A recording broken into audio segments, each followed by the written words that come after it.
Hello बच्चों, good morning. My name is Sonu Kumar Maurya. हमने CA intermediate में इनकम टैक्स में salary, income under the head salary start किया था। इसके पहले सेशन में हमने केवल आपको प्रोफार्मा बताया था। फॉर्मेट मतलब कि आपकी सैलरी कैसे कंप्यूट होती है, सैलरी के अंदर क्या क्या आपको टैक्सेबल होता है, ये सारी चीजें हमने आपको बताई थी। मतलब कि आप कहो तो एक सिंपल इस इसकी इनकम निकालने के लिए, सैलरी की इनकम निकालने के लिए सबसे पहले एम्प्लॉयर एंड एम्प्लॉय का रिलेशन एग्जिस्ट होना चाहिए। ठीक है। जो भी एम्प्लॉयर एम्प्लॉय को प्रोवाइड करता है वो सारा सब कुछ टोटल सैलरी का पार्ट बनता है। ठीक है ना। अब देखो, आपने देखा होगा कि एम्प्लॉयर बहुत सारी चीजें प्रोवाइड करता है सैलरी से हट करके। जैसे कि बोनस देता है, कमीशन वगैरह भी प्रोवाइड करता है। ठीक है ना।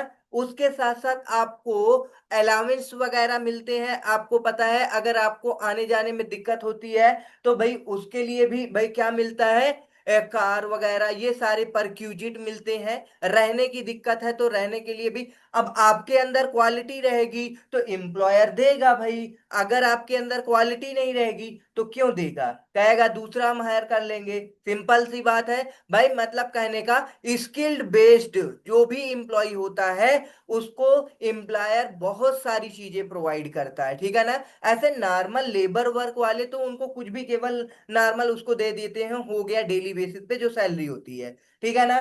बट अगर स्किल्ड लेबर है तो उस लेबर को लेबर नहीं बोल सकते, बोल दो एम्प्लॉय। स्किल्ड एम्प्लॉय होता है और इलिटरेट एम्प्लॉय भी होता है। ठीक है ना। तो अब जो इलिटरेट होगा उसको तो भाई केवल बेसिक सैलरी ही मिलेगी, इससे ज्यादा कुछ नहीं मिलेगा। और अगर आपका इसकी एक्सपीरियंस है, स्किल्ड बेस्ड कोई एम्प्लॉय है, तो उसको सैलरी के साथ साथ बहुत सारी, ठीक है ना, अगर वो क्या करता है ओवर टाइम करता है तो वो भी मिलेगा। अगर वो एडवांस सैलरी चाहता है तो वो भी मिलेगा। तो अब ये कहो एडवांस सैलरी मिलेगा तो भाई आप मान लो जिस साल तुमको एडवांस सैलरी रिसीव्ड हुई है, ठीक है ना, उस साल वो टैक्सेबल हो जाएगी। एडवांस के साथ साथ आपको ओवर टाइम का भी मिल जाएगा, अलाउंस मिल जाएगा, परक्यूजिट मिल जाएगा। आपको इसके साथ साथ ग्रेजुटी वगैरह मिलता है, पेंशन वगैरह मिलती है। ये सारा सब कुछ क्या है आपकी भाई सैलरी का पार्ट है। अब कहोगे सर इतना सिंपल है, हम तो ऐड कर देंगे सब सैलरी बन जाएगा। नहीं बेटा, इसमें आपको क्या होता है कि जो भी चीजें टोटल मिलती हैं सैलरी से हट करके, वो आपका क्या होता है, फुल्ली टैक्सेबल हो ये कंपलसरी नहीं है।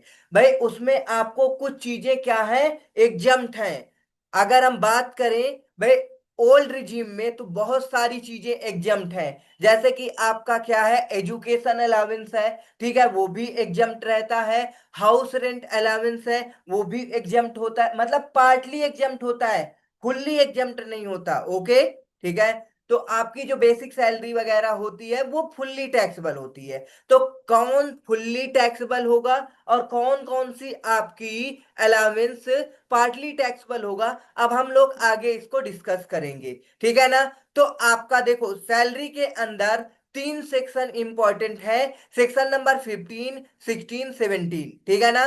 चलो अब हम लोग आगे स्टार्ट करते हैं। Let's go ahead. क्या है आपका इंट्रोडक्शन में, the provisions pertaining to income under the head salary are contained in section 15, 16, 17। मतलब कि सैलरी के, मतलब जो income under the head salary के अंदर सेक्शन है जो कि कंटेन है, कौन कौन से, 15, 16, 17।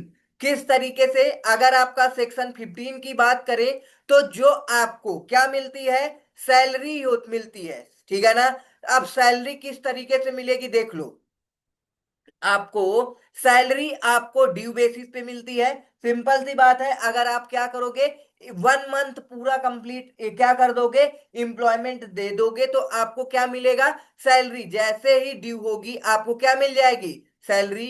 ड्यू बेसिस पे या फिर पेड बेसिस पे, विच एवर इज लोअर। ठीक है ना।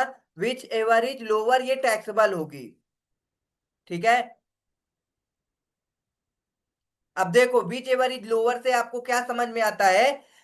अब आपकी ड्यू सैलरी कब होगी? जैसे आपने 1 अप्रैल को भाई क्या किया, जॉब जाना शुरू कर दिया, 1 अप्रैल से लेकर के आपको भाई लास्ट में अप्रैल जब एंड होगा तो आपको सैलरी मिलेगी, ठीक है ना, ड्यू बेसिस पे।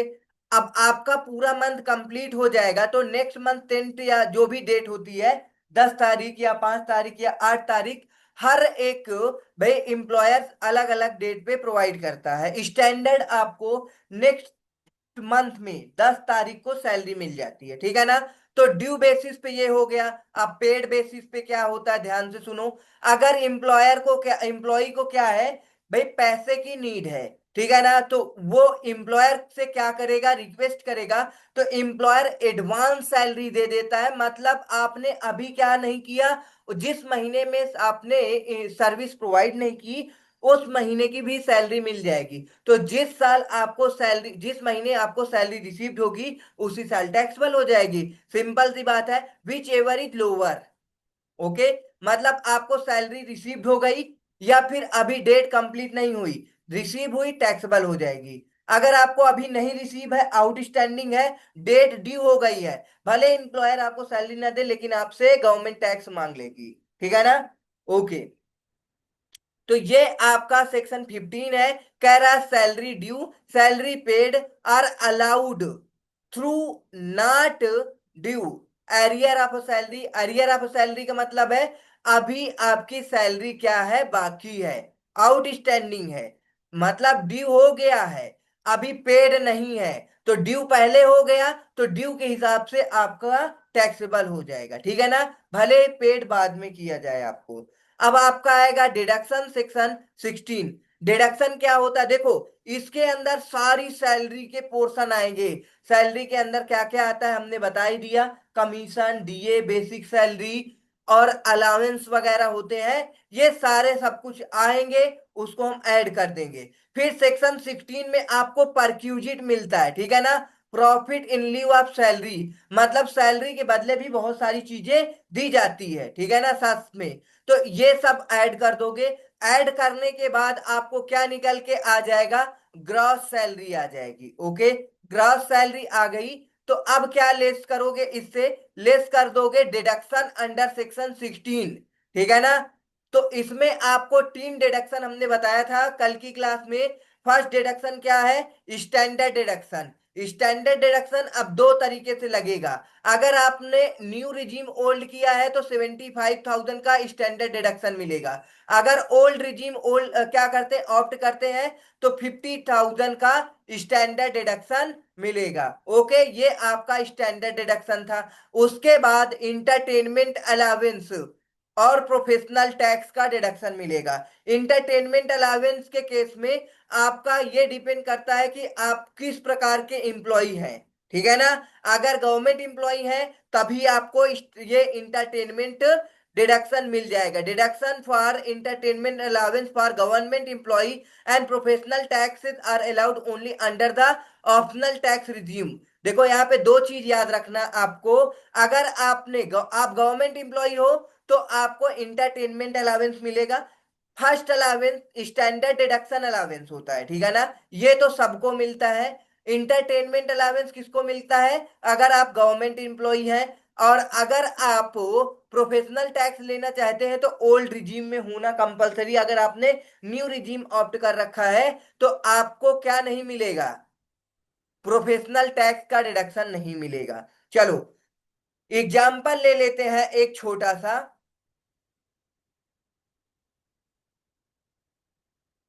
चलो भाई एक एग्जांपल लेते हैं। मान लो आपको बेसिक सैलरी मिलती है 5,000 रुपए पर मंथ, ठीक है ना, बेसिक सैलरी 5,000 रुपए पर मंथ मिलती है। तो आपको टोटल 12 मंथ में कितना मिल जाएगा, बताओ, 60,000। Okay, basic salary. मान लो कमीशन मिल रहा है आपको 10,000, तो आपको 10,000 कमीशन हो गया। ये सब ऐड करते जाओगे, ठीक है ना। अब मान लो इतना ही आपको मिला तो टोटल कितना मिल गया, 60,000। अब ये आपकी ग्रॉस सैलरी आ गई है, ठीक है ना, ग्रॉस सैलरी। अभी बहुत सारी चीजें मिलती, हमने केवल इसमें दो ही चीज लिया है, ठीक है ना।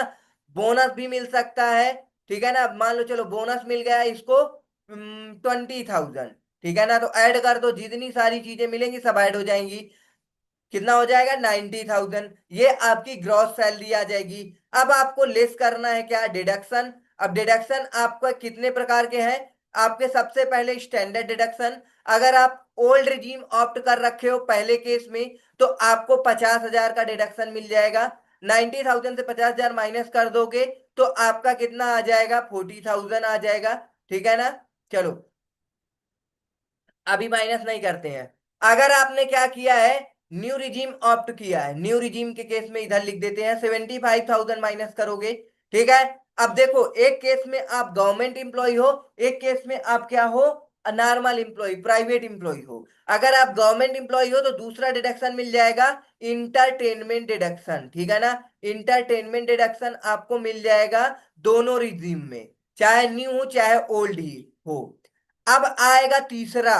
अगर आपने कौन सा deduction? Professional tax deduction. Professional professional tax deduction. इसमें किस में मिलेगा? केवल ओल्ड रिजीम में मिलेगा। ठीक है ना।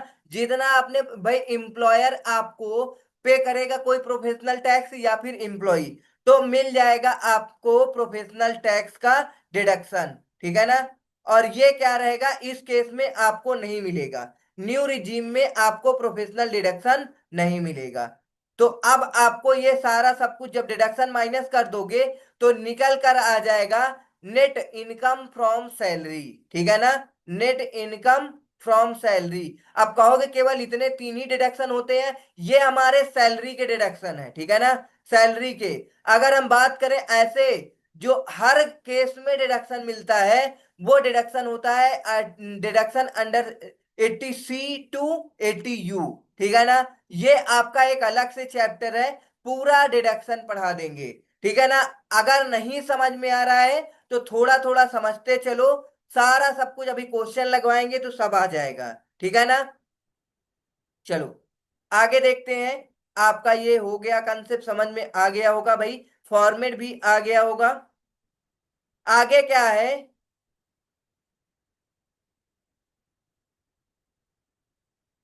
Before learning the provisions, it is essential to understand important concept relating to salary। मतलब कि आपको और सारा कंसेप्ट समझने से पहले आपको ये देखना पड़ेगा कि भाई आपको सैलरी एग्जिस्ट कब होगी। जब एम्प्लॉयर एंड एम्प्लॉय का रिलेशन होगा तभी आपकी सैलरी मानी जाएगी। ठीक है ना। अगर आपको प्रिंसिपल एंड एजेंट का रिलेशन है, भाई आपको कमीशन मिलेगा। ठीक है। और बहुत सारे अलग अलग केस हो सकते हैं। लेकिन अगर सैलरी की बात करें तो एम्प्लॉयर होगा जिसके यहाँ आप काम करोगे, एम्प्लॉय आप होगे, एम्प्लॉयर एंड एम्प्लॉय का रिलेशन होगा, तभी ये इनकम कहाँ टैक्सेबल होगी? Income under the head salary. ठीक है ना। Chargeable to tax as salary. Okay, before as income can become chargeable under the head salary. ठीक है। Under the head salary, it is vital that there should exist between the taxpayer and the payee the relationship of an employer and employee। अब ये example दे रखा है भाई, केवल किससे relate करके एग्जाम्पल है? आपको यहां समझाएगा कि एम्प्लॉयर एंड एम्प्लॉय का रिलेशन है या नहीं है। ठीक है ना। एम्प्लॉयर एंड एम्प्लॉय, जैसे example, Sujata an actress is employed in a Chopra film limited. मतलब चोपड़ा एक फिल्म्स है, फिल्म्स जो कि है, वो फिल्म फिल्म बनाते हैं वो लोग। क्या है? Where she is paid as monthly remuneration 2 lakh rupees. मतलब वो क्या करती है भाई, वहां पे एक्ट्रेस है, सिंपल, अगर वो वहां पे 2 लाख रुपए पर मंथ मिलता है। She act in various film produced by various producer. मतलब ये अलग अलग प्रोड्यूसर्स के पास अलग अलग फिल्म पे काम कर रही है। द रिम्यूनरेशन फॉर एक्टिंग, इसका जो रिम्यूनरेशन है मिल रहा है किस पर्पज से? Acting in such films in directly paid to Chopra film. मतलब चोपड़ा फिल्म दे रही है बाय द डिफरेंट प्रोड्यूसर्स। अलग अलग प्रोड्यूसर से पास आप काम करोगे तो कौन इंडस्ट्री देगी आपको? चोपड़ा फिल्म इंडस्ट्री देगी। इन दिस केस 2 लाख रुपए जो आपको constitute salary in the hands of Sujata, Sujata को मिल रहा है, since the relationship of employer and employee exist between the Chopra film and Sujata. देखो ध्यान से सुनो, ये आपकी चोपड़ा फिल्म है, ठीक है ना। अब ये क्या है भाई, इसके पास बहुत सारे प्रोड्यूसर हैं। अब ये प्रोड्यूसर क्या करते हैं, इस चोपड़ा फिल्म से कहते हैं आपके पास कोई एक्ट्रेस है, ठीक है, हमको अपना एक्ट्रेस इस फिल्म में यूज करने के लिए दे देना। चोपड़ा फिल्म हायर करेगी एक्ट्रेस को और उसे मंथली पैसा देगी। अब जब जिस प्रोड्यूसर के पास उसे एक्ट करना होगा, भाई चोपड़ा फिल्म उसके पास उसे भेज देगी, ठीक है ना। तो यहाँ पे चोपड़ा फिल्म एंड आपका क्या है, सुजाता के बीच एम्प्लॉयर एंड एम्प्लॉय का रिलेशन है, ठीक है ना। ऐसे ये तीनों एग्जाम्पल, आप चार एग्जाम्पल दे रखे हैं, तीन चार एग्जाम्पल जो भी हैं, इन सबको आपको क्या करना है, घर पे कंप्लीट समझ लेना है। आपको अंडरस्टैंडिंग होनी चाहिए कि भाई अगर ये आपकी सैलरी कोई भी चीज है टैक्सेबल हो रही है, income under the head salary, ठीक है ना, तो उनके बीच एम्प्लॉयर एंड एम्प्लॉय का रिलेशन एग्जिस्ट करना चाहिए, ठीक है ना। Full time and part time employment हमने अभी बताया, भाई फुल टाइम भी वर्क कर सकते हो, पार्ट टाइम भी वर्क कर सकते हो, ठीक है ना। आगे, for going of salary, for going of salary का मतलब ये होता है, आप अपनी सैलरी को क्या कर रहे हो, फॉरगो कर रहे हो। One salary accrue the subsequent favor by the employee does not solve him for the liability to tax income tax. Such favor is only an application and hence chargeable to tax. अब suppose ध्यान से सुनो, एक company है x Y Z limited, ठीक है ना, x Y Z limited है। अब यहाँ पे आप क्या हो, एज ए एम्प्लॉय काम कर रहे हो। अब इस एम्प्लॉय क्या, ये एम्प्लॉयर क्या करेगा, कंपनी के जो भी है मालिक, वो आपको सैलरी प्रोवाइड करेंगे, ठीक है ना। अब मान लो हर साल सैलरी रिसीव कर रहा हो, कोई दिक्कत नहीं है। अब एक समय आया कि इस कंपनी का क्या हुआ, नुकसान हो रहा है, बहुत ज्यादा कंपनी लॉस में जा रही है। भाई लॉस में चाहे जाए चाहे जो, एम्प्लॉयर को सैलरी तो पे करना पड़ेगा। तो अब एम्प्लॉयर को सैलरी दी जा रही है और एम्प्लॉयर देख रहे हैं कि हमारी कंपनी भाई कितनी ज्यादा खराब हो चुकी है ना भाई। अब उसकी दिक्कत ज्यादा है कि वो क्या है, लॉस मेकिंग कंपनी है। तो ये एम्प्लॉय क्या करेंगे, बोलेंगे भाई ऐसा करो, हमारी जो सैलरी है उसे आप मत दो, उसको क्या करो, कंपनी को में लगा दो प्रॉफिट बनाने के लिए, ठीक है ना। तो इस केस में क्या हुआ, फॉर गोइंग ऑफ सैलरी, ये एम्प्लॉयर जो है, एम्प्लॉय क्या कर रहा है, वेव ऑफ कर रहे हैं, अपनी सैलरी को छोड़ रहे हैं। आप सैलरी छोड़ दो, उससे गवर्नमेंट को कोई इंपैक्ट नहीं पड़ने वाला, ठीक है ना। गवर्नमेंट को केवल क्या चाहिए, भाई टैक्स चाहिए, ठीक है ना। चलो, अब आपको इस एग्जाम्पल को भी रीड कर लेना है, सिंपल है, बहुत आसान है भाई। अगर आप एग्जाम्पल रीड करते हो तो आपके कंसेप्ट क्लियर हो जाते हैं, ठीक है ना। ये एग्जाम्पल दे रखे हैं भाई, mister A an employee instructs his employer that is not interested in receiving the salary for April 2024 and the same might be denoted to charitable institution, okay. तो अब आपको ये भाई एग्जाम्पल अच्छे से आ जाएगा कि आप चाहे तो अपनी इनकम को फॉरगो कर सकते हैं, ठीक है, बट आपको टैक्स गवर्नमेंट को पे करना पड़ेगा, okay. Surrender of salary, surrender of salary के केस में क्या होता है, if an employee surrender his salary in the public interest to the central government under section 2 of the voluntary surrenders of the salary exemption from taxation, मतलब आपकी salary मिल रही है किसी एम्प्लॉयर से, अब आप क्या कर रहे हो, अपनी सैलरी को सरेंडर कर दे रहे हो, कि मतलब अपने बिहाफ पे किसी और को दे रहे हो सोशल वेलफेयर के लिए, ठीक है ना। अगर आप सोशल वेलफेयर के लिए दे रहे हो तो आपको टैक्स नहीं पे करना पड़ेगा, ठीक है ना, आपको उस सैलरी में एग्जम्पशन मिल जाएगी।